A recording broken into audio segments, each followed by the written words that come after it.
हाय, स्वागत है सभी का एग्जाम गांव पर।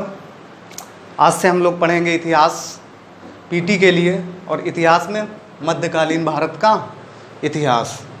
तो मध्यकालीन भारत के इतिहास में हम लोग स्टार्ट करते हैं दिल्ली सल्तनत से। कहाँ से? दिल्ली सल्तनत। दिल्ली सल्तनत पे किन किन राजवंशों ने शासन किया, वहाँ से स्टार्ट करते हैं। तो दिल्ली सल्तनत में सबसे पहले जिस वंश का नाम आता है उसको बोलते हैं गुलाम वंश। और दिल्ली सल्तनत जो है वो 1206 से लेकर 1526 ईस्वी तक चलती है। 1206 से लेकर 1526 ईस्वी तक। तो जो पहला वंश होता है गुलाम वंश, तो इसकी शुरुआत जो होती है वो 1206 से लेकर 1290 ईस्वी तक। गुलाम वंश का जो शासन रहता है वो 1206 से लेकर 1290 ईस्वी तक। इसको गुलाम वंश क्यों बोला जाता है? क्योंकि जब दिल्ली सल्तनत की शुरुआत नहीं हुई थी, उससे पहले एक मोहम्मद गौरी ने भारत पे आक्रमण किया, यहाँ से धन लूटा और इस्लाम का प्रचार और प्रसार किया। उसके बाद ये अपने 3 दास यहाँ पे छोड़ के जाता है, यालदौज,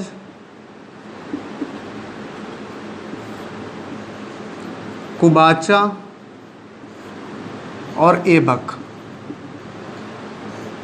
यालदौज, कुबाचा और ऐबक। अब अगर ये मान लो कि ये भारत है,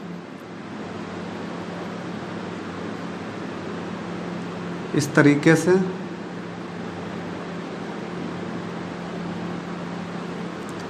तो ये आपका सिंध प्रांत है, ये मुल्तान है, ये आपका गजनी है मान लो, ठीक। तो ये जो गजनी में शासन कर रहा था वो था यालदौज।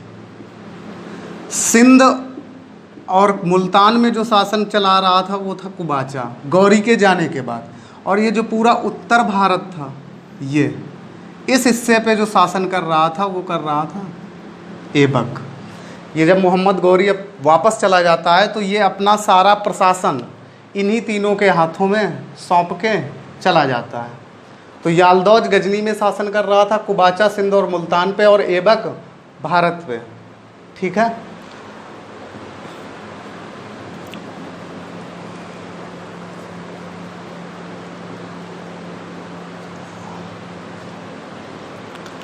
अब बात करते हैं गुलाम वंश की संस्थापक कौन था। गुलाम वंश का संस्थापक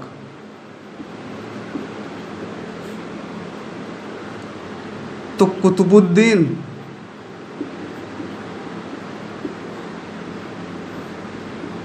ऐबक। कुतुबुद्दीन ऐबक को माना जाता है गुलाम वंश का गुलाम वंश का संस्थापक। गुलाम वंश को एक और वंश के नाम से जानते हैं जिसको बोला जाता है मामलूक वंश।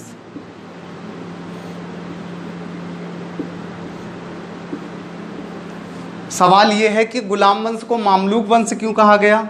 देखो, मामलूक का मतलब होता है कि स्वतंत्र माता पिता से उत्पन्न संतानें। जैसे कुतुबुद्दीन ऐबक था, कुतुबुद्दीन ऐबक के माता पिता गुलाम नहीं थे, बल्कि गुलाम कौन था? कुतुबुद्दीन ऐबक। अगर ये शासन कर रहा है तो ये कौन सा हो गया? मामलूक हो गया। समझ गए? स्वतंत्र माता पिता से उत्पन्न जो संतानें शासक बनी उनको क्या बोला गया? मामलूक। तो मामलूक वंश। और ये किसने कहा मामलूक वंश? तो इतिहासकार हैं हबीबुल्लाह।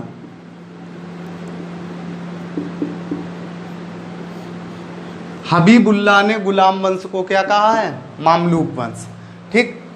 संस्थापक कौन था? कुतुबुद्दीन ऐबक।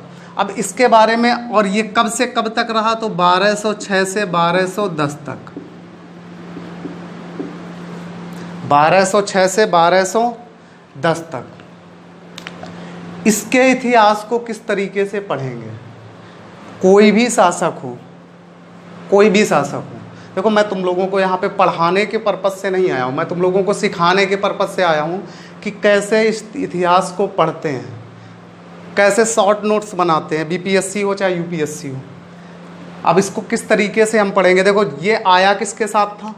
गौरी के साथ। तो जाहिर सी बात है इसने गौरी के साथ युद्ध अभियान किए होंगे, इसने गौरी के साथ क्या किए होंगे, युद्ध अभियान किए होंगे। तो युद्ध अभियान, पहले तो इसका कोई भी शासक होगा उसका प्रारंभिक जीवन होगा एक, कोई भी शासक होगा उसका क्या होगा, एक प्रारंभिक जीवन होगा।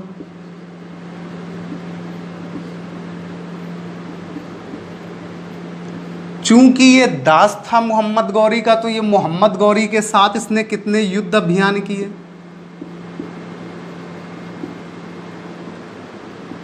मोहम्मद गौरी के साथ इसने कितने युद्ध अभियान किए या कितने युद्धों में भाग लिया। उसके बाद इसने क्या क्या कार्य किए, जब ये गद्दी पर बैठा तो इसने क्या क्या कार्य किए और कौन कौन से कार्य नहीं किए,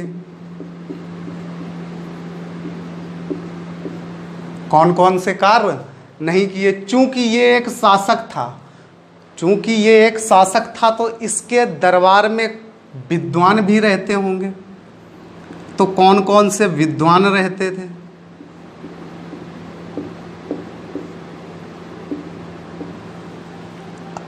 कौन कौन से विद्वानों को संरक्षण प्राप्त था।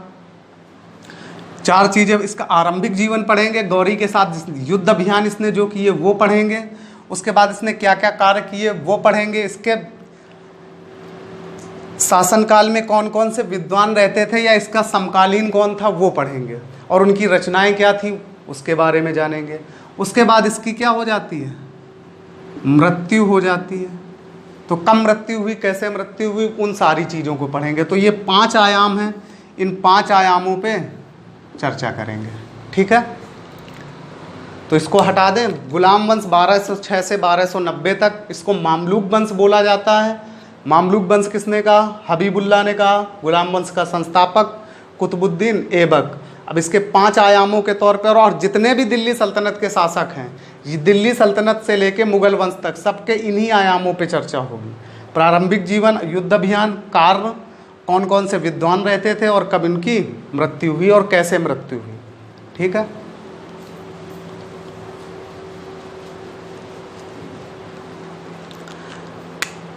तो ऐबक कुतुबुद्दीन, इतना मैं शॉर्ट में लिख दे रहा हूँ। कुतुबुद्दीन ऐबक, ऐबक का अर्थ क्या होता है, चंद्रमा के समान सुंदर।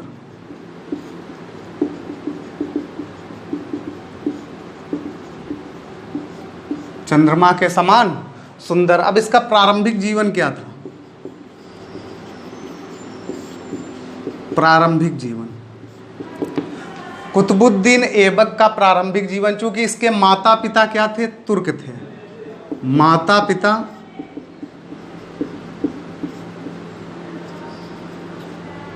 तुर्क थे। अब जब माता पिता तुर्क थे तो ये भी तुर्क था। उस समय तुर्कमेनिस्तान, या जिसे तुर्किस्तान बोलते हैं, उस समय वर्तमान में जिसे तुर्कमेनिस्तान बोलते हैं, वहाँ पे दास प्रथा का बहुत बड़ा प्रचलन था। दास प्रथा से अच्छा खासा व्यापार हो जाता था।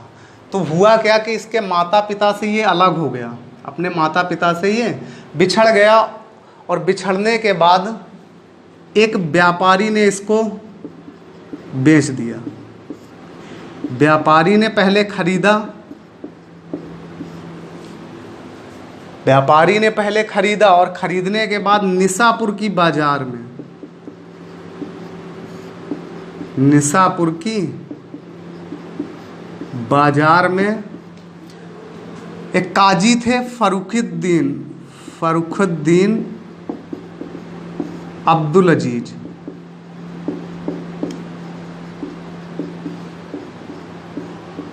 कूफी, फरुखुद्दीन अब्दुल अजीज कूफी को बेच दिया।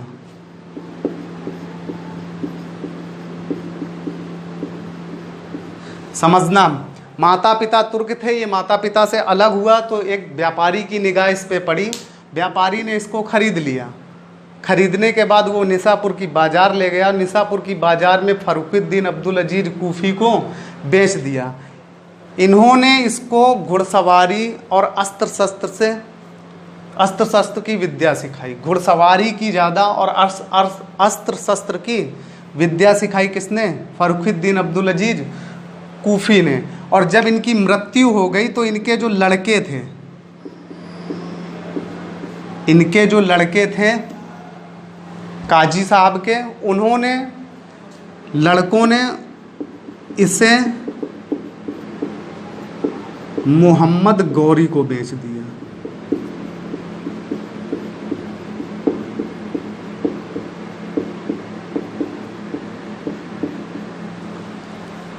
समझ आ रही है बात? सबसे पहले इसके माता पिता तुर्क थे, माता पिता से अलग हुआ तो एक व्यापारी ने खरीदा। व्यापारी ने निसापुर की बाजार में फरुखुद्दीन अब्दुल अजीज कुकी को बेच दिया। इन्होंने इसको घोड़ों की शिक्षा, घुड़सवारी की शिक्षा, अस्त्र और शस्त्र चलाने की शिक्षा प्रदान की। उसके बाद जब इनकी मृत्यु हो जाती है तो इनके जो लड़के होते हैं काजी साहब के, उन्होंने इसको किसको बेच दिया? मोहम्मद गौरी को बेच दिया। ठीक, यहाँ तक कोई दिक्कत? अब ये मोहम्मद गौरी के संरक्षण में चला गया, चूँकि इसे घुड़सवारी अच्छी आती थी, इसे घुड़सवारी अच्छी आती थी, इसलिए गौरी ने इसे शाही घोड़ों का प्रमुख बना दिया। शाही घोड़ों का प्रमुख बना दिया। गौरी ने इसे शाही घोड़ों का प्रमुख बना दिया। तो ये था इसका आरंभिक जीवन, ये इसका क्या था? प्रारंभिक जीवन। समझ गए? हटा दें इसको। अब इसके बाद आते हैं इसके युद्ध अभियान। इसने किन किन युद्ध अभियानों में भाग लिया?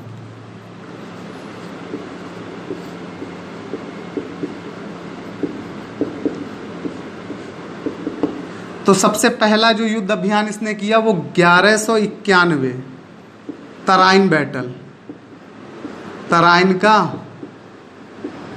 युद्ध। 1191 में ये मोहम्मद गौरी की तरफ से तराइन के युद्ध में लड़ा। 1191 में तराइन के युद्ध में गौरी की सेना गौरी की तरफ से लड़ा।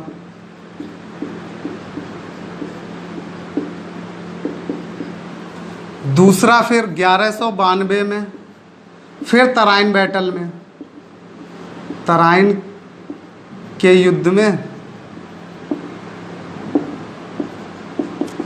गौरी की तरफ से लड़ा।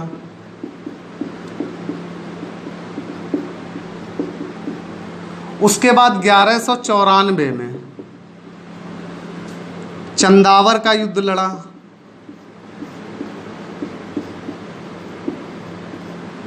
1194 में चंदावर का युद्ध लड़ा, और जो हुआ था गौरी और जयचंद के बीच, गौरी वर्सेज जयचंद। उसके बाद 1197 में अहिनलवाड़ को जीता,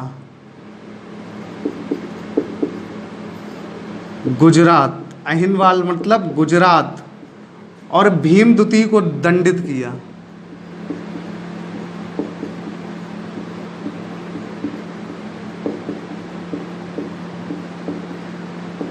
ये वही भीमदुती है जिसने मोहम्मद गौरी को सबसे पहले हराया था।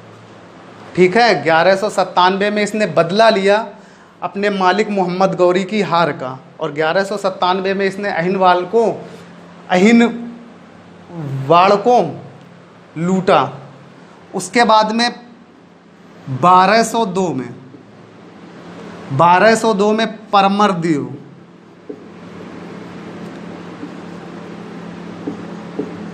परमर्दी देव बुंदेल शासक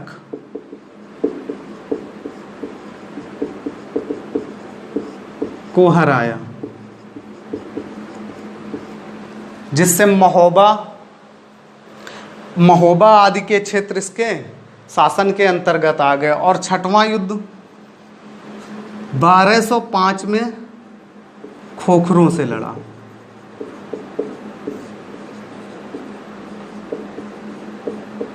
तो ये इसके युद्ध अभियान थे, प्रमुख युद्ध अभियान। 1191 में मोहम्मद गौरी की सेना में था तो तराइन के युद्ध में लड़ा, हार जाता है मोहम्मद गौरी। 1192 तराइन के युद्ध में फिर मोहम्मद गौरी और पृथ्वीराज तृतीय या पृथ्वीराज चौहान के बीच लड़ा गया। तब इसकी जीत होती है। फिर 1194 में चंदावर का युद्ध लड़ा, गौरी की तरफ से ही जीत लिया।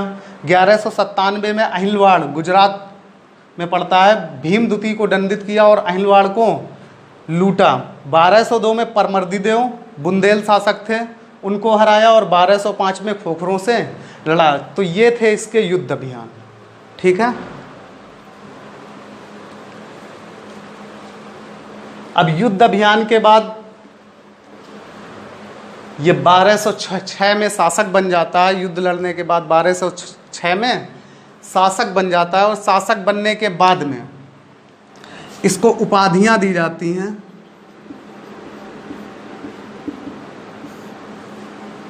तो सबसे पहले जब ये घोड़ों का प्रमुख बना था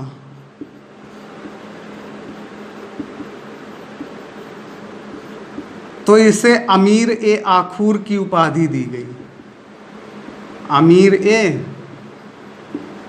आखूर, और किसने दी? तो गौरी ने दी थी। जब ये घोड़ों का प्रमुख बनाया मोहम्मद गौरी ने तो इसको क्या बोला गया? अमीर ए आखूर। और पदवी किसने दी? मोहम्मद गौरी ने। दूसरा, मलिक की उपाधि मिली इसे। मलिक की उपाधि वो भी किसने दी? गौरी ने। तीसरी जो उपाधि थी वो सिपह सालार।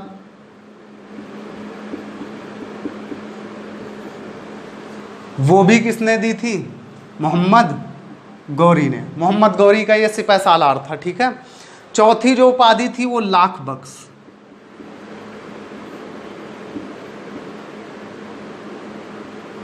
लाख बख्श, और ये किसने दी? तो इसे याद रखना, मिनहाजुद्दीन सिराज।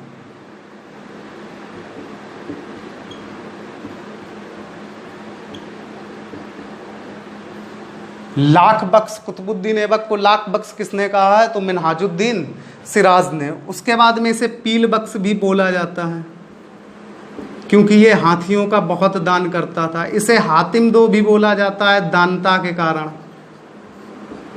हातिम सेकंड। ये कुरान बहुत अच्छी तरीके से पढ़ लेता था। राग में कुरान की जो आयतें होती थी उनको राग में पढ़ लेता था, इसलिए इसको क्या कहा? कुरान खां। तो ये इसकी उपाधियां थी। घोड़ों का प्रमुख बनाया तो अमीर आखूर की उपाधि मिली, मोहम्मद गौरी ने दी। मलिक की उपाधि भी मोहम्मद गौरी ने दी। सिपह सालार भी मोहम्मद गौरी ने दी। उसके बाद लाख बख्श जो कहा है वो मिनहाजुद्दीन सिराज ने कहा है। पील बख्श, हाथियों का दान करने के कारण इसे पील बख्श कहा जाता है। हातिम दो भी कहा जाता है इसकी दानता और उदारता के कारण। और ये कुरान की आयतें एक राग की तरीके से पढ़ लेता था, इसलिए इसको क्या कहा गया? कुरान खां। ठीक है, यहाँ तक किसी को कोई दिक्कत नहीं होनी चाहिए मेरे हिसाब से। अब उपाधियाँ इसकी हो गई। उपाधियों के बाद इसके कार्य। उपाधियों के बाद इसके कार्य।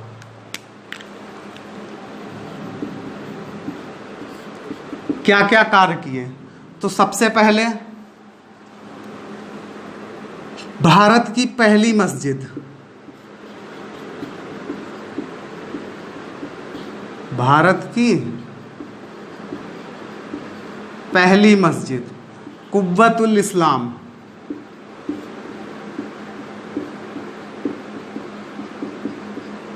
का निर्माण करवाया।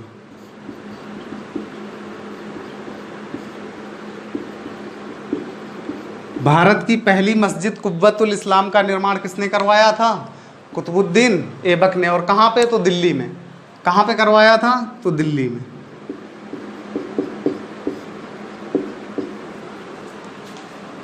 दूसरा कार्य क्या था? कुतुब मीनार की नींव रखी। कुतुब मीनार की नींव रखी। ठीक है, तीसरा काम क्या करवाया इसने? अजमेर में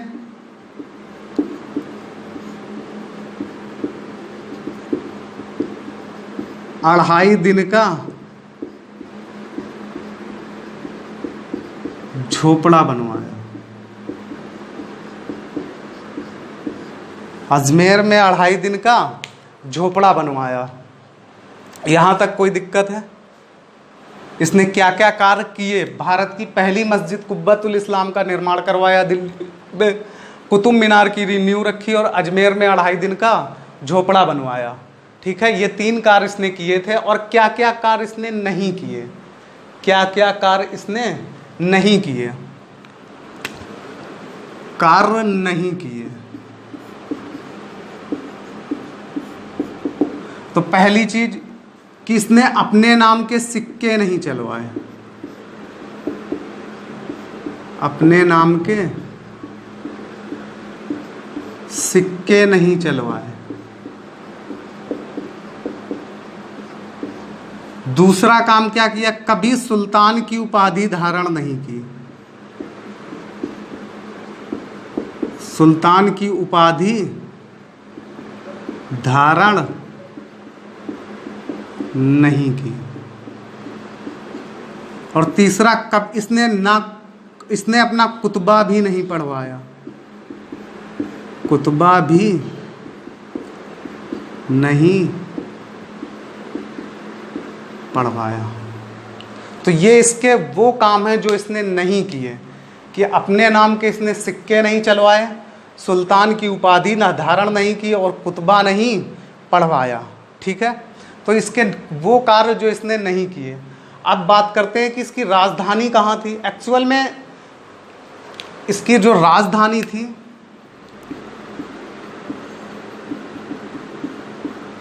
वो लाहौर थी, इसकी राजधानी लाहौर थी। और ये लाहौर में ही रहा, आजीवन ये लाहौर में ही रहा, ये कभी दिल्ली नहीं आया, ये कभी दिल्ली नहीं आया, ये हमेशा कहाँ रहा, लाहौर में ही रहा। इसलिए इसने अपनी राजधानी क्या बना रखी थी, लाहौर बना रखी थी। अब इसके वैवाहिक संबंधों के बारे में बात करते हैं कि इसने वैवाहिक संबंध,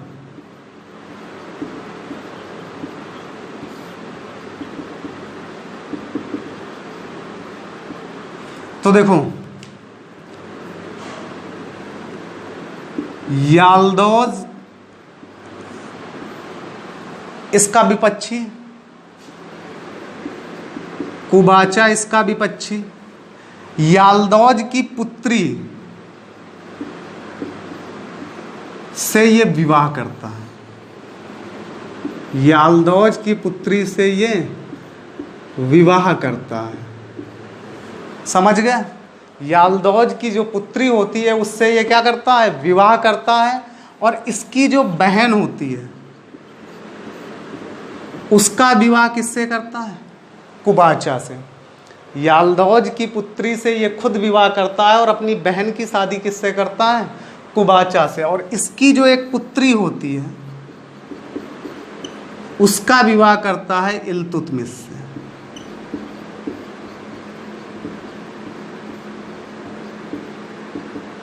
ठीक, ये इसके वैवाहिक संबंध थे कि याल्दोज की जो पुत्री थी उससे ये विवाह करता है, कुबाचा की बहन, अपनी बहन की शादी कुबाचा से करता है और अपनी पुत्री की शादी इल्तुतमिश से करता है। ये समझ गए वैवाहिक संबंध। उसके बाद में आगे इसने किन किन विद्वानों को संरक्षण दे रखा था, कौन कौन से विद्वान संरक्षण में थे। तो एक विद्वान है हसन निजामी,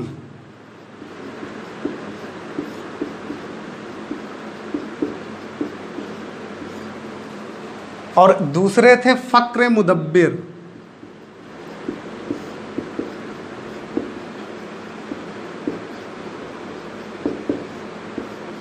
ये 2 विद्वानों को इसने संरक्षण दे रखा था। अब हसन निजामी से क्या सवाल पूछा जाता है, दिल्ली सल्तनत का पहला सरकारी इतिहासकार, दिल्ली सल्तनत का पहला सरकारी इतिहासकार।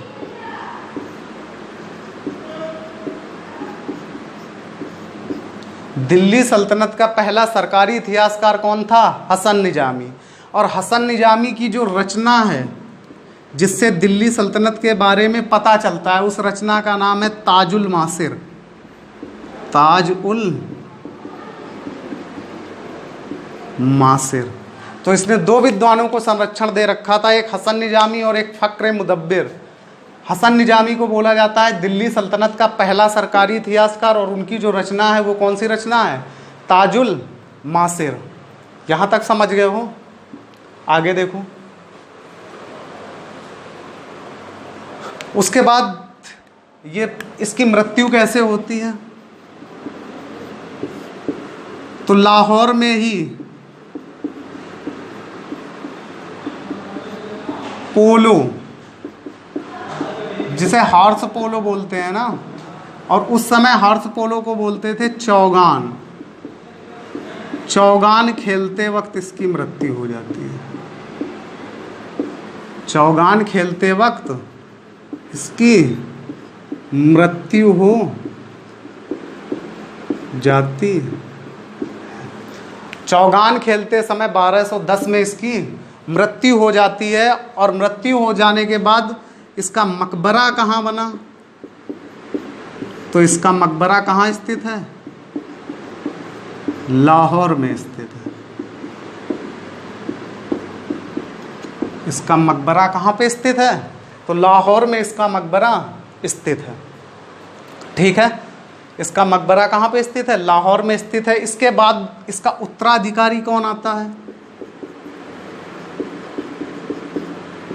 तो उत्तराधिकारी कौन बोला जाता है? कुछ इतिहासकार इसको इसका पुत्र मानते हैं, कुछ नहीं मानते। आराम शाह।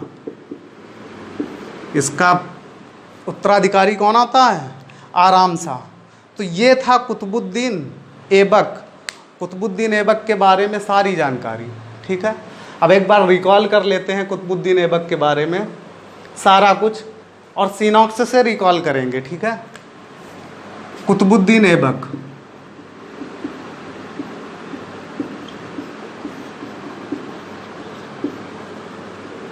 आयाम बनाने हैं। सबसे पहले इसका प्रारंभिक जीवन, प्रारंभिक जीवन के बाद युद्ध अभियान, युद्ध अभियान के बाद हमने उपाधियां की, उपाधियों के बाद हमने कार्य किए और ना कार्य किए जो इसने कार्य नहीं किए। कार्य के बाद इसके वैवाहिक संबंध,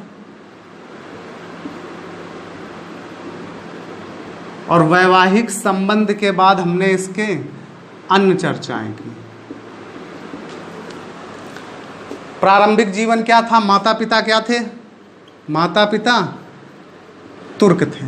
अब जब माता पिता तुर्क थे तो दो सवाल और बनते हैं। दिल्ली सल्तनत का पहला तुर्क शासक कौन था?